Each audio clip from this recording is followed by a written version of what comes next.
Oldtown is the oldest city in Westeros. Oldtown is the home of House Hightower, but Oldtown is the home of so much more. In this video, we will be venturing into Oldtown to discover the secrets that are so hidden and so dark that they will blow your mind. At the end of the Honeywine sits the ancient city, Oldtown. Oldtown has three major landmarks, institutions and secret orders, unexplained black stone, and a beacon that defies its own existence. 1,000 years before Aegon landed in Westeros, the Starry Sept, with its black marbled walls and arched windows, had been the seat of the High Septon of the Faith of the Seven in Oldtown. Also in Oldtown, with its gates flanked by two Valyrian sphinxes, is the Citadel, the headquarters of the Maesters, where the Maesters are trained and forge their chains of all kinds of materials as they master the arts. The best of them study the high mysteries and forge a link of Valyrian steel. While the Citadel is old, most stories agree the Hightowers were instrumental in the foundation of the Citadel. The Lord of the Hightower also has the title of Protector of the Citadel, which brings me to the most well-known landmark in Oldtown, the Hightower. The Hightower is the tallest structure in Westeros. The wall is 700 feet tall. The Hightower is taller. The Hightower is the seat of House Hightower, and the Hightowers are one of the richest families in all of the Reach. The Hightowers are said to be first men, but records show the Hightowers are older than the first men and have been there in Oldtown since the dawn of time. The base of the Hightower, its foundation, is a blackstone fortress on Battle Isle. The black stone is of unknown origin, but it's the same black stone that is seen throughout Valyria or the old Valyrian roads that cut through Essos, unfinished as the Doom took the dragons and the Empire. The same black stone is seen in Volantis. It's a great black wall that was built by the Valyrians when Volantis was just an outpost. Only people who can trace their lineage back to old Valyria can dwell there now. Why is this same fused stone the base of the Hightower in Oldtown? Well, there are conflicting reports. According to some Maesters, the stone is Valyrian in origin, and it's said that Oldtown started as a trading post for ships of Valyria, Old Geese, and the Summer Isles. But another Maester says the fortress was made by maze makers from Lorath, an ancient race of people who left no records. Some whisper they were huge, and they were the products of men and female giants. The maze makers were said to be destroyed by Merling and the Deep Ones, and coincidentally enough, another Maester says that the base of the Hightower, the Blackstone, was made by the Deep Ones. Theron's noted a certain likeness between the black stone of the ancient fortress and that of the sea stone chair, the high seat of House Greyjoy of Pike, whose origins are similarly ancient and mysterious. Both fortresses and seat might be the work of a queer, misshapen race of men sired by creatures of the salt seas upon human women. These deep ones, as he names them, are the seeds from which our legends of Merlings have grown. And he links this to the truth behind the drowned god of the Ironborn. But which one is it? The clue is in the name of the island. The fortress is on Battle Isle. It's been named that since antiquity, but neither singer nor storyteller can tell you what the battle was fought there. Although there is one story that dragons once roosted on Battle Isle. How old is Oldtown truly? Many a maester has pondered that question, but we simply do not know. The origins of the city are lost in the mist of time and clouded by legend. Some ignorant septons claim the seven themselves laid out its boundaries. Other men that dragons once roosted on the Battle Isle, until the first Hightower put an end to them. Many small folk believe the Hightower itself simply appeared one day. The full and true history of the founding of Oldtown will likely never be known. Sometimes we can take a look at what's happened over time and work our way backwards and uncover the greater mystery. First, we need to look at how intertwined the three pillars of Oldtown actually are. When we can figure out their motivations, we can figure out who they are. House Hightower, the Citadel, and the High Septon are all powerful entities in their own right, but together they could overthrow a dynasty, and they have multiple times. When Aegon, Visenya, and Rhaenys conquered Westeros, they saved Oldtown for last. It's said that Aegon and his sisters, as children, visited Oldtown. There are reliable reports that Aegon and his sister Visenya visited the Citadel of Oldtown in their youth and went hawking on the arbor as guests of Lord Redwine. When Aegon marched on Oldtown, he arrived at open gates. Lord Hightower was there, waiting to make his submission. As it happened, when word of Aegon's landing first reached Oldtown, the High Septon had locked himself within the Starry Sept for 7 days and 7 nights, seeking after the guidance of the gods. He took no nourishment but bread and water, it was said, and spent all his waking hours in prayer, moving from one altar to the next. And on the 7th day, the crone had lifted her golden lamp to show him the path ahead. If Oldtown took up arms against Aegon the Dragon, his High Holiness saw the city would surely burn, and the Hightower in the Citadel and the Starry Sept would be cast down and destroyed. Aegon was coronated in Oldtown in the Starry Sept by the High Septon himself. It is also said that Lord Hightower offered his daughter's hand in marriage.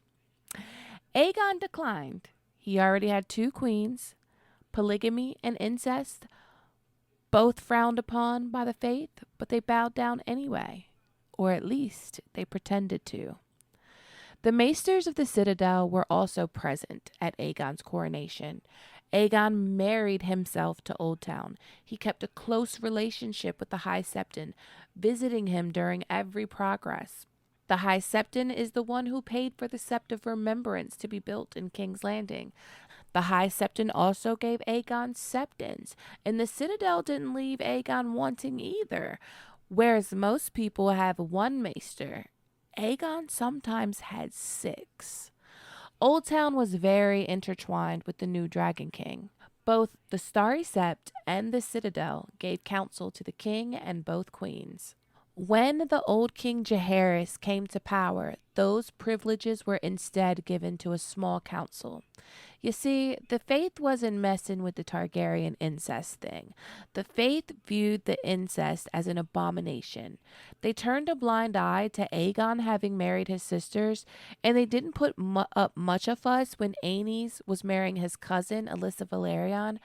But Aenys and Alyssa's first child, Rhaena, was born, and the matter popped off when Visenya suggested Rhaena be wed to her uncle Maegor. The High Septon said, hell no. The High Septon said, no, we are not doing no more of this incest shit. And instead of Maegor marrying Rhaena, Maegor was instead married to the High Septon's own niece, Starry Hightower. Do you see how intertwined the faith is with House Hightower? A Hightower is the High Septon, and he offers his niece, so that means that his brother is Lord Manfred Hightower, the Lord of the Hightower. So the High Septon conspired with the Lord of the Hightower to marry his daughter to a Targaryen prince. History repeats, but trust me, it's on purpose.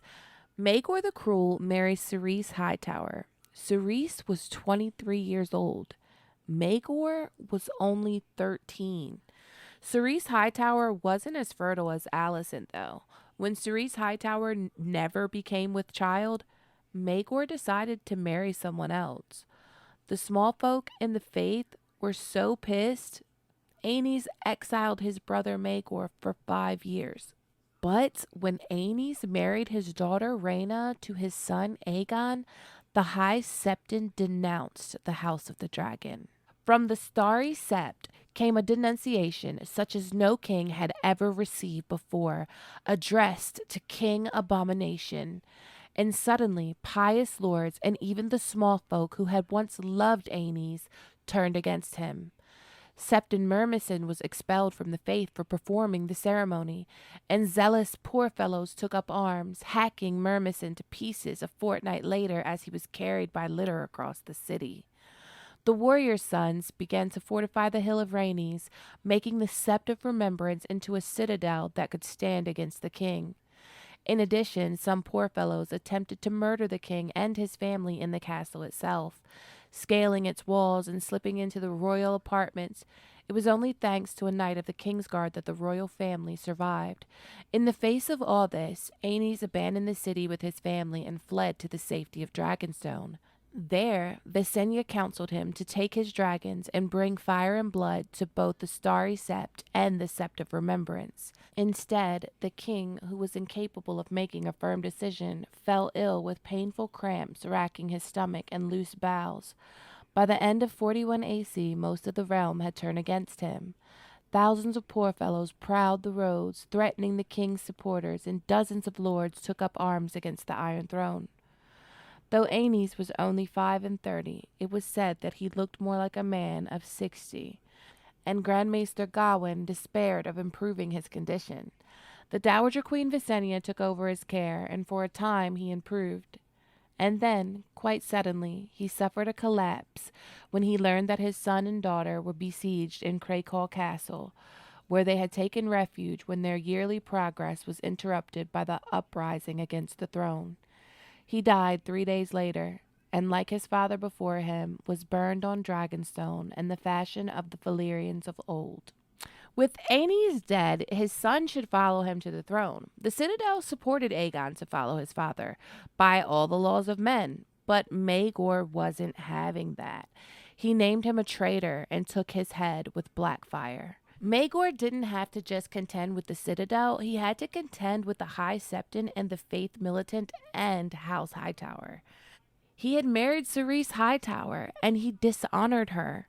Maegor had a trial of the 7. He was the last man standing, but he took a terrible blow to the head, and it took 30 days for Maegor to heal. In the 13th day since the trial of the 7, the king awoke with the sunrise and walked out onto the walls. Thousands cheered, though not at the Sept of Remembrance, where hundreds of warrior sons had gathered for their morning prayers. Then Maegor mounted Balerion and flew from Aegon's High Hill to the Hill of Rhaenys, and without warning unleashed the Black Dread's fire. As the Sept of Remembrance was set alight, some tried to flee, only to be cut down by the archers and spearmen that Maegor had made ready. The screams of the burning and dying men were said to echo throughout the city, and scholars claim that a pall hung over King's Landing for 7 days. Maegor had real beef with the Faith, and battle after battle made Westeros bleed.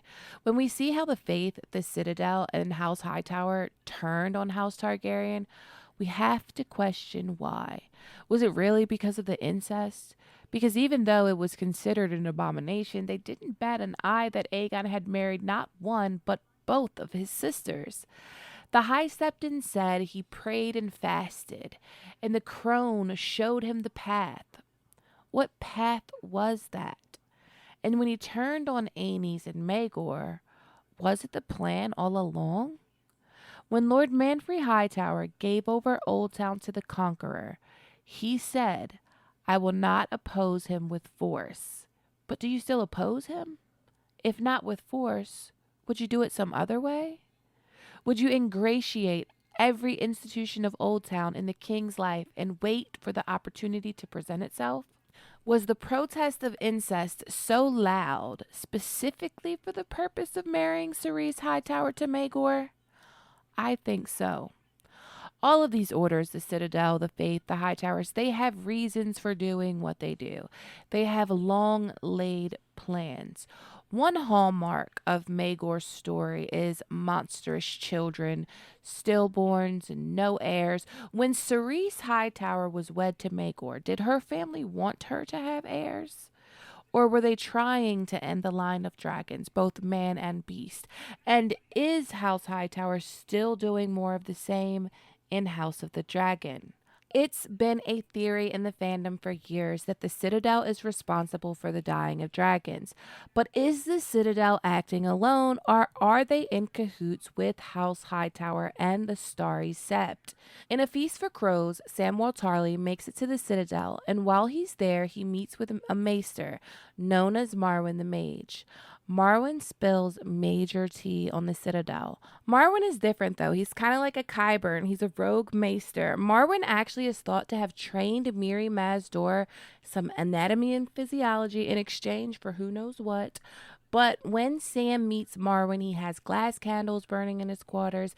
Sam tells them of Daenerys Targaryen, how Aemon was on his way to the Citadel and he died before they made it. Sam tells them of the White Walkers. He tells them everything. And Marwin tells him not to tell anyone else what he said.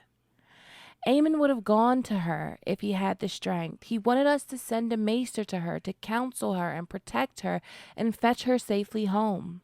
Did he? Archmaester Marwin shrugged. Perhaps it's good that he died before he got to Oldtown. Elsewise, the gray sheep might have to kill him, and that would have made the poor old dears wring their wrinkled hands. Kill him? Sam said, shocked. Why? If I tell you, they may need to kill you too. Marwin smiled a ghastly smile, the juice of the sour leaf running red between his teeth. Who do you think killed all the dragons the last time around? Gallant dragon slayers armed with swords? He spat. The world the Citadel is building has no place in it for sorcery or prophecy or glass candles, much less for dragons. Ask yourself why Aemon Targaryen was allowed to waste his life upon the wall when by rights he should have been raised to Archmaester. His blood was why. He could not be trusted, no more than I can. Marwin states it was the Citadel who killed all the dragons the last time, and it seems the Citadel definitely does not support the return of House Targaryen and dragons. So the Citadel opposes dragons, the faith opposes Targaryen customs, and House Hightowers are right there with them. So all of their motives are definitely aligned. Even though the Starry Sept commands the faith militant and a million small folk, they can't meet the dragons with force of arms. But there is more than one way to win a war. And the line we've seen in A Song of Ice and Fire, that families will marry their daughters to their enemies for this very reason. Robb Stark gets married to Jeyne Westerling. Jeyne is trying to give Robb Stark an heir, but she is unable to conceive. It's only later learned that Jeyne's mother, Sybil Spicer, was actually loyal to her liege lord, Tywin Lannister, and she was giving her daughter Moonty to prevent her from giving Robb Stark an heir. She was rewarded by Tywin Lannister for this. What if Oldtown didn't want Cerys to produce Maegor an heir? What if they poisoned Maegor, or Cerys, or both? Cerys and Maegor were wed in Oldtown by the High Septon himself in the Starry Sept. The marriage was consummated, but nothing came of it. It did not bear any fruit. Maegor would go on to have no children, no living children. He strove to produce an heir, yet no matter how many women he wedded or bedded, he found himself childless. He made brides of women who he had widowed, women of proved fertility. But the only children born of his seed proved monstrosities, misshapen, eyeless, limbless, or having the parts of a man and woman both. His descent into true madness, some say, began with the first of these abominations. Maegor married 3 women at once to triple his chances of having a son or a child at all. 2 of those 3 brides were pregnant, and they would birth deformed, lifeless babies. Later, one of Maegor's brides, Tiana in the Tower, confesses to poisoning one of the women and being responsible for the stillborn, deformed children. Why would she do that? Who was she even? All we know is she's a courtesan from Pentos and Maegor's second wife. She's said to dabble in the dark arts, and she was the king's mistress of whispers, and her spies were rats and other vermin. Her spies being rats are super interesting in multiple ways. The Maesters are referred to as rats, but there's other people in the story that are said to be able to warg animals and even the mist to hear the whispers spoken in secrecy. Could Tiana have been working with the Maesters or someone else entirely? Or was she just a bitter, black-hearted woman? When she confessed her treachery, Maegor killed her and cut out her heart. We've seen what happens to a baby when magic is in play.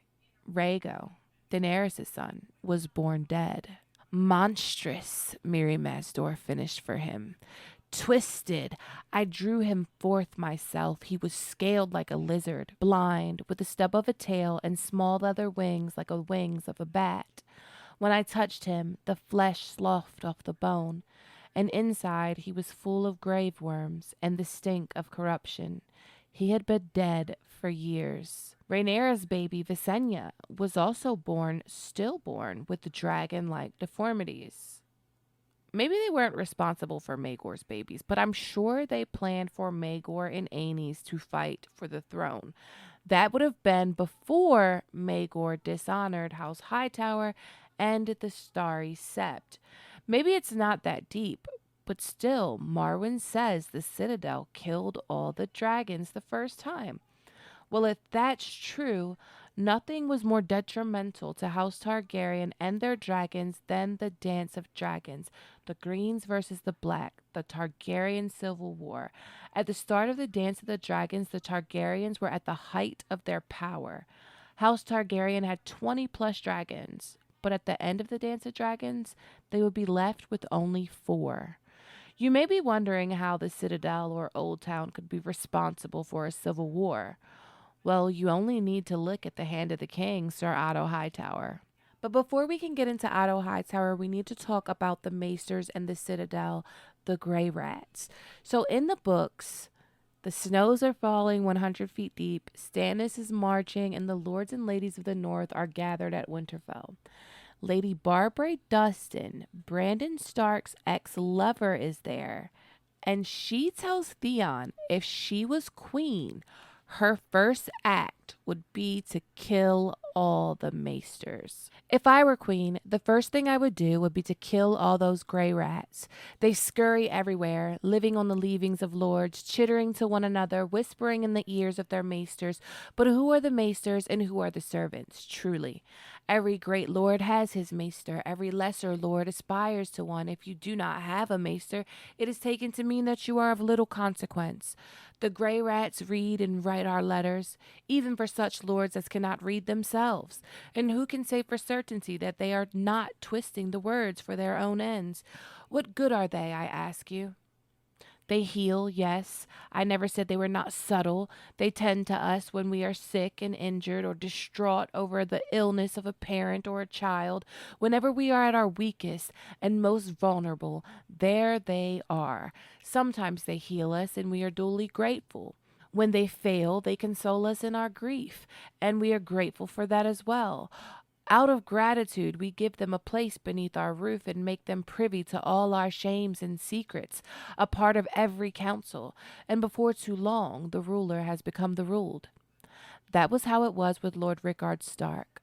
Maester Wallace was his grey rat's name, and isn't it clever how the Maesters go by only one name, even those who had 2 when they first arrived at the Citadel? That way, we cannot know who they truly are or where they came from. But if you are dogged enough, you can still find out. Before he forged his chain, Maester Wallace had been known as Wallace Flowers. Flowers, hill, rivers, snow. We give such names to base-born children to mock them for what they are, but they are always quick to shed them. Wallace Flowers had a Hightower girl for a mother and an archmaester of the Citadel for a father, it was rumored. The grey rats are not as chaste as they would have us believe. Oldtown Maesters are the worst of all. Once he forged his chain, his secret father and his friends wasted no time dispatching him to Winterfell to fill Lord Rickard's ear with poisoned words as sweet as honey. The Tully marriage was his notion, never doubt it. She's interrupted before she can finish, but Barbara Dustin has a point. The Maesters are like the secret society of men whom dedicate their life to the Citadel. Men from all over come to the Citadel, lords born high and low, bastard, it makes no matter. At the Citadel, you learn, you forge your chain, and then you can take the vow.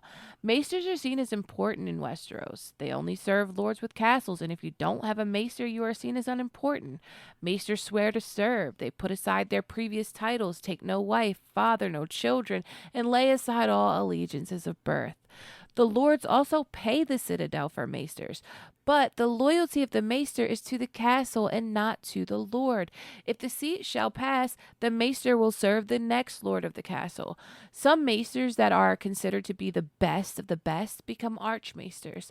Archmaesters are maesters of one subject or another. They teach and they have a seat on the conclave when they meet in secrecy about an array of subjects, from electing a grand maester to sending the white ravens to signify winter is coming, and who knows what else they talk about and what secrets and plots they plan. The conclave of the Citadel is powerful. Even Tywin Lannister bent to their will and reinstated Grand Maester Pycelle. Grand Maesters have sat on the King's Council since Aegon the Conqueror, and oftentimes they have been found to be traitors to their king. Grand Maester Pycelle conspired with House Lannister against Robert Baratheon. Pycelle served many kings, the Mad King being one of them, but Pycelle showed more favor to Tywin Lannister, the king's hand. It was Maester Pycelle that convinced Aerys to open his gates to Tywin Lannister, and we know how that ended. It was cold-blooded treachery. It was the final blow to the House of the Dragon. And Maester Pycelle delivered it. Pycelle didn't stop there, though. He's always been a servant of House Lannister, and he went so far as to let Jon Arryn die when he could have easily saved him. How many have you betrayed, I wonder? Aerys, Eddard Stark, me, King Robert as well, Lord Arryn, Prince Rhaegar. Where does it begin, Pycelle? I think of the Maesters like the Bene Gesserit in Dune. Not as cool, not as smart, not as powerful, but definitely in that same vein. In Dune, the Bene Gesserit are a sacred order. The houses in Dune have Bene Gesserit just like the houses in Thrones have a Maester. The Bene Gesserits have their own motivations, though, and they act to meet their own ends. They have a breeding program, and they actually carefully cross bloodlines. The primary objective of the Bene Gesserit was to attain further power and influence and help to direct humanity along a path of insight and stability. And that path would be laid by the Bene Gesserit. And I feel the Citadel works in a very similar way. They are trying to make this path, this golden path that the crone lifted up her lamp to show them. They're trying to be the world builders, and the future they are building has no room for dragons. The ploy with Maegor didn't work. It backfired, actually, but it showed them one thing. Men didn't kill dragons. Other dragons killed dragons. When Viserys' grandfather, the old king Jaehaerys, took the throne, he dismantled and forbid the faith militant, and all the might of the Starry Sept was taken away. He stated that henceforth the crown would protect the faith. We see that the faith militant is reinstated by Tommen, and we all know how that winds up going down. But for some reason, Jaehaerys Targaryen names Otto Hightower Hand of the King, but we have no idea why. There is no known relationship previously, like you see with most Hands of the King. Like Ned was Robert's boyhood friend. Jon Arryn was Robert's boyhood father figure. Like with Tywin, Tywin and Aerys were friends when they were younger. Joffrey, one of his hands is his uncle, the other hand is his grandfather. Jaehaerys' previous hands were his trusted advisors and his son, Balon. But somehow, Otto Hightower became hand, and that filthy task seems to have been carried out by Grand Maester Runciter. Not only do I think Runciter urged the king to name Sir Otto as his hand, Runciter might be responsible for helping Balon into his grave, as Balon got sick soon after his arrival and he couldn't heal him. Anyway, Balon's death resulted in Otto Hightower being named Hand of the King, and he would serve throughout the reign of Viserys. While in such close proximity to the king, he manipulates and undermines Viserys at every turn. Sir Otto's life's work, Sir Otto's Mona Lisa, is ruining the relationship between Viserys and Daemon.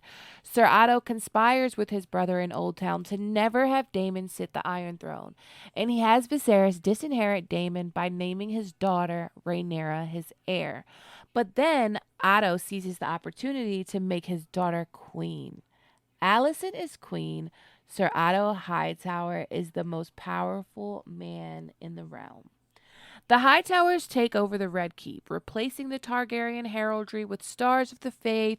And when Alicent has a son and the king doesn't change the succession, a civil war is on the horizon, and it ends with substantially less Targaryens and 4 dragons left. So yes, Oldtown is responsible, and the Maesters played a part, and the church played a part, manipulating things behind the scenes, moving the pieces, laying the path ahead.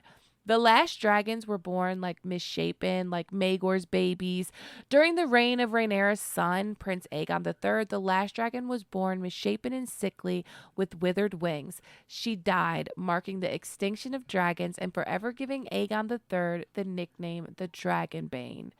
It said when the last dragon died, the summers grew shorter and the winters grew longer, and the magic began to leave the world, just like the Citadel wanted. Oldtown is cloaked in secrecy, and I'm not sure why they hated dragons so much, but I think it goes back to the foundation of the Hightower, black fused stone that looks to be Valyrian in origin, on an isle called Battle Isle that never saw a battle that we know of.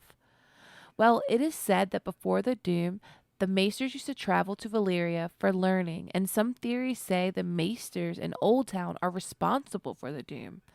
There are whispers of faceless men being contracted, which is funny because in the story right now, there's a faceless man, Jaqen H'ghar, at the Citadel disguised as a novice, which brings me back to Maegor and Tiana in the tower. Could she have been a faceless assassin sent to Maegor to poison his seed? If the Hightowers were the first dragon slayers and Battle Isle is where the dragon roosted and the first Hightower slayed the dragon, then this is their legacy, killing dragons. So I don't think Otto, Alicent, all of these people that are playing the game, I don't think they know the depth of the conspiracy that they're involved in. I don't think they know about it at all. They're being used as tools. The Maesters and the Septons knew Otto was ambitious, and they placed him with Viserys, knowing Viserys' temperament. Runsitter was like, Otto would be a good hand for you, Jaehaerys, and then when Jaehaerys is dead, you'll be going to be a hand for Viserys. Literally, for all we know, the Maesters could have killed Aemma Arryn on purpose and laid the path for the ambitious second son looking to carve out his own way. And they laid out a path for him to make his daughter the queen. With Rhaenyra named heir, Otto pushes to wed Alicent to the king, knowing if Alicent were to have a son, the dragons would fight and the dragons would die. If Alicent had only daughters, the dragons would have still fought. Because Maegor had no claim to the throne, he took it outright because he could. The blacks and the greens, the dragons, dancing, all of it has been planned by Oldtown since Aegon the Conqueror arrived at the gates of Oldtown and the crone lifted up her lamp to show them the way. Everyone loves to say that Fire and Blood is the truth of what happened, even though the sources rarely agree on what happened, even though the sources are all agents of Oldtown aside from Mushroom, whom we saw once at a wedding, and his testimony is likely court gossip mixed with fantasies. The Citadel and the Starry Sept and the Hightower and Oldtown supports the Greens. They are the institutions of men.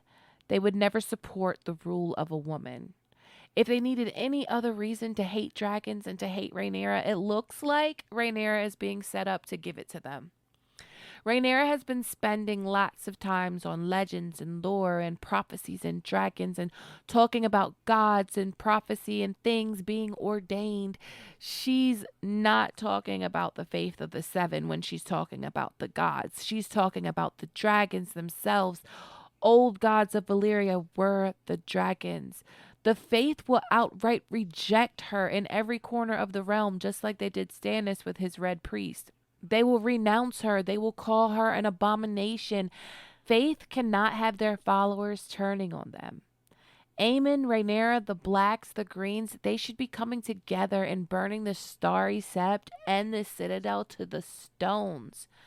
But they won't, because they have no idea they are being used as tools. In this war, this dance of dragons will be a war of gods and heroes. Old powers waken, shadows stir. I don't know. What do you think? As always, thanks for watching. Thanks to everyone who supports me. Okay, my sweet summer children, have a good day.